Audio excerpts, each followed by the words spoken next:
называете законы, которые могут быть приняты потом, аэропорт, апартаменты, но вы не называете закон об иностранных агентах. Его примут первым, и потом даже на том канале, который вы сегодня цитируете весь день, про то, как должен парламент принять, это прозвучало на База ТВ, которая может до сих пор позволить себе критиковать и вас, и власть.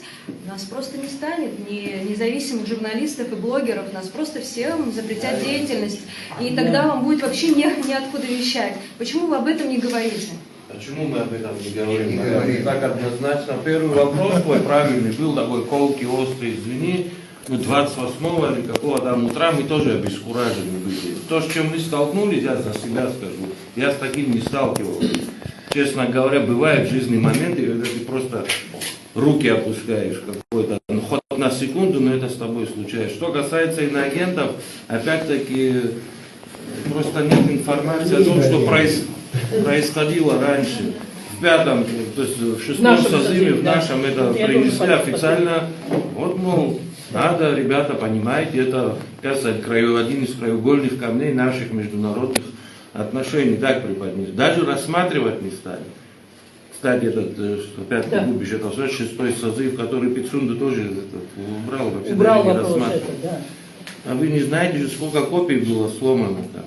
А если это примут, да так нам и надо все. Да. Нам надо еще хуже. Какие каналы, вообще дубинками, чтобы нас гоняли все. Мы же всех так хотим этого, мы же так все поэтому соскучились по твердой руке.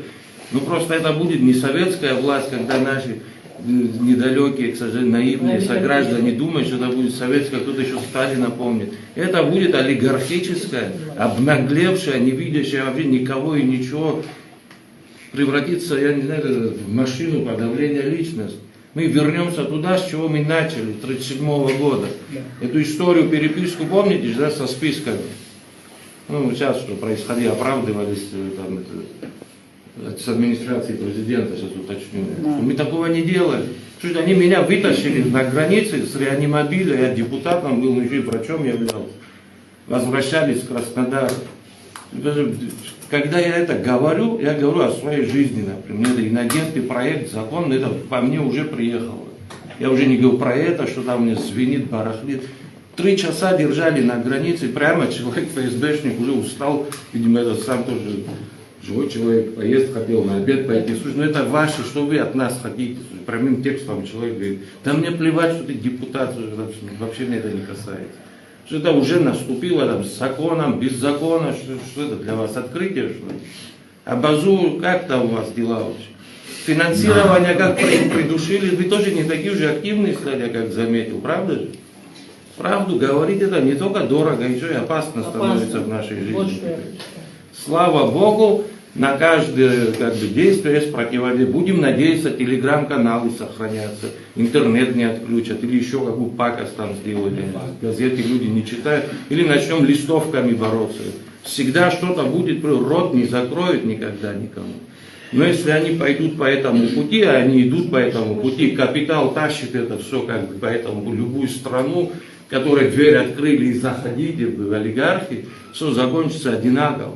К сожалению, в нашей стране маленькой, где это противопоказано, боюсь, что закончится столкновениями кровью, не дай Бог, не дай Господь, храни нас. Вот безмозглая наша политика, трусливая, да, где-то я с трусом, я руки поднимаю, наверное, я даже не пытаюсь оспорить. Всех нас, любя, уважая, но где-то мы тоже ошибаемся, извините.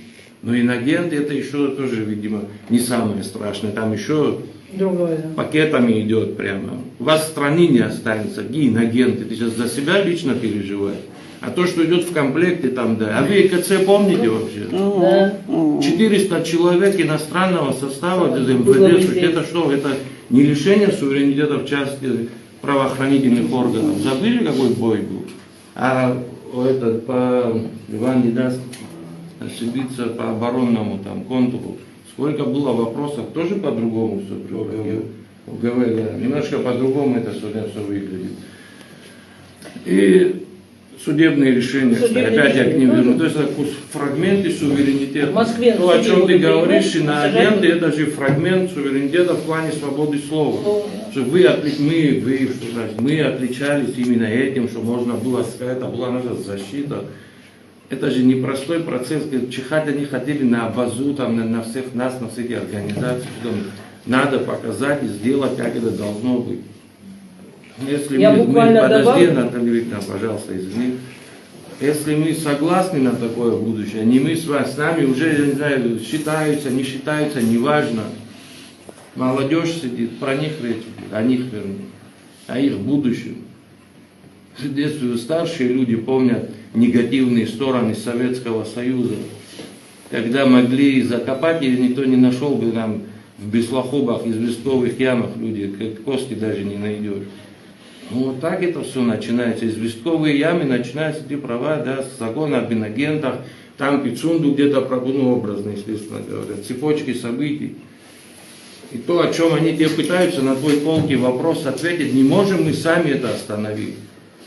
Когда за спиной те, кто должны были прийти, клялись в поддержке, не пришли, те впереди, которые стоят, не поймешь, они заходите, чуть ли не говорили. Не поймешь, что в этом балагане происходит.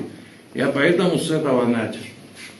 Мы за что, вот эта черта должна четко пройти. Слушайте, мы за страну независимую, да, или мы за что вообще? Вот это что вообще даже обсуждать не хочу.